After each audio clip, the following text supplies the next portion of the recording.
Vous êtes sur France 24, c'est l'heure du journal de l'Afrique. Soyez les bienvenus. À la une, au Cameroun, la requête de l'opposant Akeremouna rejetée.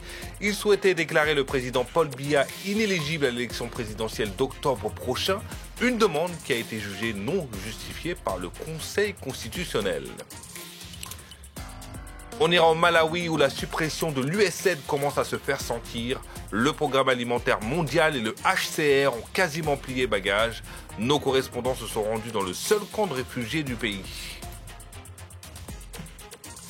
Enfin, quand les cosplays se cousent en wax et les divinités shintoïstes croisent celles du Vodun, immersion au festival Tsubarashil de Cotonou qui rassemble les plus grands fans de manga et d'anime du Bénin.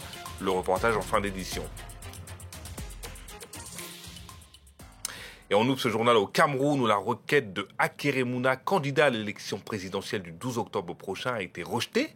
Il demandait au Conseil constitutionnel de constater l'inéligibilité du président Paul Biya, 92 ans. Un rejet attendu qui intervient alors que les 12 candidats retenus peaufinent leur stratégie. À Yaoundé, la correspondance de Marcel Amonco. La requête de Maître Akeremouna a été jugée non justifiée par le Conseil constitutionnel. L'avocat qui a demandé à cette institution de constater l'inéligibilité de Paul Biya au motif que le président camerounais qui dirige le pays depuis 1982 était dans un état, je cite, visible de dépendance physique et cognitive, estime que le Conseil constitutionnel a eu peur d'affronter les questions de fond. La question reste entière et ça pose en fait le problème de l'indépendance, n'est-ce pas, de nos institutions judiciaires.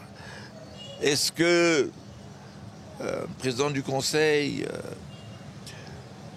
épouse du RDPC, assis dans la salle d'audience, face à face à un ministre, un ancien ministre, et le directeur du cabinet civil, est-ce qu'il peut oser? Ben voilà. Ils ont osé à 50%. Mais je pense que les Camerounais ont suivi, ils ont vu que nous avons du chemin à faire. Et c'est là notre combat pour ces élections présidentielles. Après cette décision, Paul Biya sera donc bel et bien en liste le 12 octobre prochain pour un 8e mandat de 7 ans. En face de lui, 11 autres candidats, parmi lesquels Cabral Libi du PCRN, classé 3e lors du scrutin présidentiel de 2018, mais aussi Joshua aussi du SIF et surtout Bello Bouba Maïgari de l'UNDP et Issa Tiroma Bakari du FSNC, tous deux anciens ministres de Paul Biya qui ont rompu une alliance de plus de 20 ans avec le parti au pouvoir. Le grand absent de ce scrutin sera le professeur Maurice Kamto qui se présentait sous la bannière du mouvement africain pour la nouvelle indépendance et la démocratie et dont la candidature a été invalidée pour double investiture. Plus de 8 millions d'électeurs ont rendez-vous le 12 octobre prochain aux urnes pour élire celui qui va présider aux destinées du Cameroun pour les 7 prochaines années. Allez, on reste au Cameroun où le taux de chômage des jeunes a atteint 74% en 2024 selon l'Institut national de la statistique.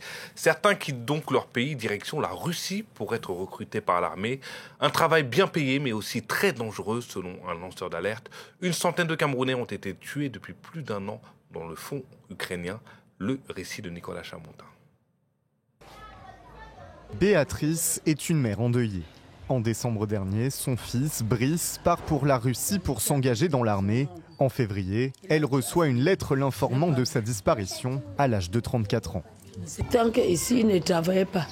Il travaillait d'abord à Simon Kamnaba, il était comme quoi qu'on appelle les sous-traitants. Il était content de sortir du pays pour aller se débrouiller. L'enfant partait se chercher. Partait uniquement se chercher. Là où il est parti trouver la mort. Brice a probablement été tué dans la région russe de Koursk, dont une petite partie était alors occupée par l'Ukraine. Il laisse un très jeune enfant derrière lui. Sa mère assure qu'il ne savait pas dans quoi il s'engageait. On les obligeait de signer les papiers en russe et qu'on lui lit les trucs de russe. Il lit le français et l'anglais. Il ne connaît pas lire les trucs de russe. On les a obligés à signer. On les a amenés pour faire la guerre. On les a formés que 4 jours. Ils devaient connaître quoi en 4 jours. Dans le pays, des recruteurs contactent des jeunes hommes sur les réseaux sociaux et profitent du bouche à oreille. Certains, dont des soldats actifs dans l'armée camerounaise, acceptent, attirés par un salaire 10 fois supérieur. dans un contexte de professionnalisation des armées où des militaires camerounais ont acquis ces dernières années des compétences sur des divers théâtres d'opération. Ils essaient de vendre leurs compétences au plus offrant. Et il se trouve que le plus offrant, en ce moment, c'est la Russie.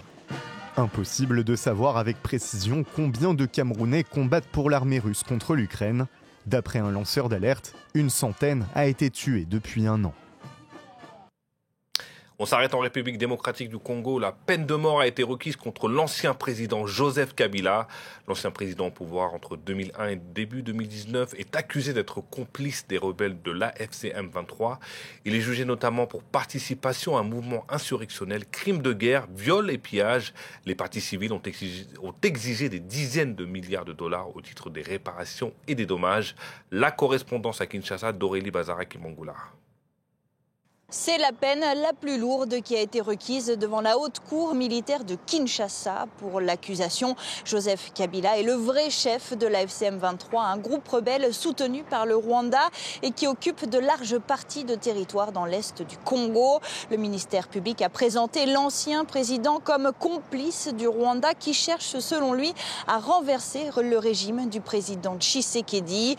Les avocats de l'État sont allés plus loin. Ils ont contesté la nationalité congolaise de Joseph Kabila, le présentant comme rwandais. Alors Joseph Kabila est jugé par contumace. Sans surprise, il est absent de ce procès.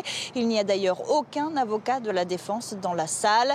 L'ancien président vit à l'étranger depuis plus de 2 ans. Joseph Kabila était revenu en République démocratique du Congo fin mai, à Goma, une ville sous contrôle du groupe rebelle AFC M23. Alors pour le ministère public, eh bien c'est la preuve que l'ancien président est de connivence avec le groupe rebelle. Les proches de Joseph Kabila dénoncent une persécution politique et une mise en scène.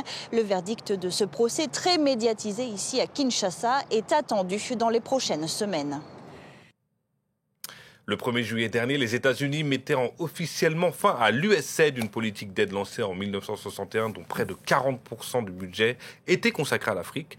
Au Malawi, qui a perçu 273 millions de dollars en 2024, les conséquences du retrait sont désastreuses. Nos correspondants se sont rendus dans le seul camp de réfugiés du pays. Sur place, Tom Canetti, Stéphane Kansen et Caroline Dumais. Situé à une 50aine de kilomètres de Lilongwe, le camp de Dzaleka avait été conçu pour accueillir 10 000 réfugiés. Mais ils sont aujourd'hui plus de 60 000, des Congolais, des Rwandais, des Burundais, des Éthiopiens. C'est une véritable petite ville. Et la situation est difficile depuis les restrictions budgétaires américaines. Les rations distribuées par les Nations Unies ont été divisées par 2. Et l'Agence des Nations Unies pour les réfugiés n'a plus que 20% de son budget. Son responsable lance un cri d'alarme car des nouveaux réfugiés affluent encore ici tous les mois. La majorité des réfugiés viennent de RDC et je pense que la situation n'est pas encore stable. Et ils continuent de venir ici, ça veut dire qu'ils ont toujours besoin d'assistance. Plus de 500 personnes affluent ici tous les mois, alors que le HCR a prévu de se retirer en octobre. Pour Roger, qui habite ici depuis 19 ans, la situation est critique. On réalise qu'il y a des problèmes derrière tout ça, des problèmes comme la prostitution, des maladies qui vont se développer. Il y a aussi des voleurs parce que les gens n'ont pas d'autres ressources pour vivre. Lors de notre passage, une personne a été poignardée par des criminels qui voulaient lui voler son argent. Les réfugiés se demandent ce qu'il adviendra d'eux quand les Nations Unies se seront retirées, laissant aux autorités du Malawi le soin de gérer l'un des plus grands camps de réfugiés du continent. Allez, direction le Bénin, on vous emmène au festival Subarashi, un espace où le Japon rencontre le Bénin, où les cosplays se cousent en wax, où les divinités shintoïstes croisent celles du Vaudoun. L'illustration d'une jeunesse béninoise qui imagine des univers inédits à travers le manga et la pop culture japonaise. Le reportage d'Emmanuel Soji et Raphaël Ntalé. Bienvenue au Subarashi, le rendez-vous des otaku béninois, ces mordus de manga et d'animé qui ne font jamais les choses à moitié. Ici, les héros quittent leur écran pour prendre vie. Naruto, Goku, Vegeta, Sasuke et compagnie défilent à Cotonou. C'est comme si Tokyo avait fait escale en Afrique de l'Ouest. La culture otaku, ça a superbement bercé notre enfance. On a appris beaucoup de choses à travers les animes, à travers les mangas. On a appris beaucoup de valeurs. Ça a fait de nous ce que nous sommes aujourd'hui. Et puis nous sommes fiers de pouvoir parler de cette culture-là, de pouvoir la valoriser au Bénin. J'incarne Aqua Oshino, un personnage de l'anime Oshinoko. Les fans se rassemblent pour prouver que la culture otaku, c'est bien plus qu'un hobby, c'est un super pouvoir collectif. Et quoi de mieux pour le montrer qu'avec des concours de cosplay, des tournois de jeux vidéo, des ateliers de manga, des stands de goodies et un manga thé, parce que même les héros ont besoin d'une pause pour recharger leur chakra. Par exemple, j'ai jamais fait ça, c'est la première fois que j'ai fait ça. C'est de la calligraphie, voilà, c'est comme ça c'est dit. J'aime bien la façon dont les animés représentent la culture japonaise. J'aime aussi dans ces animés-là le sens de l'honneur. Je suis complètement conquise par la culture otaku. Même les Japonais sont bluffés par la version béninoise de leur héros. Le fait de retrouver la culture otaku ici, oui, je suis surprise. Mais derrière les perruques multicolores et les yeux en mode cosplay, il y a aussi de vrais talents. Melon, par exemple, raconte l'histoire d'un puissant roi du Dahomey, Tofa, qui affronte le dieu du tonnerre. Les super-héros et les mythes africains rivalisent avec Naruto ou Son Goku. Lorsque j'avais 6 ans, j'aimais dessiner et tout. Mais ce qui m'a donné le plus envie de continuer, c'est les animés au fait. C'est la série Dragon Ball. Et quand les jeunes stylistes passionnés de Japon activent leur super pouvoir otaku, ça donne des créations à la sauce manga. Cette fièvre s'invite aussi dans la danse et dans les chants. Décidément, les fans de culture japonaise réduisent la distance entre le Bénin et le Japon, esquissant une coopération populaire et sans frontières. Et c'est la fin de cette édition. Merci de nous avoir suivis. Restez sur France 24, l'information continue.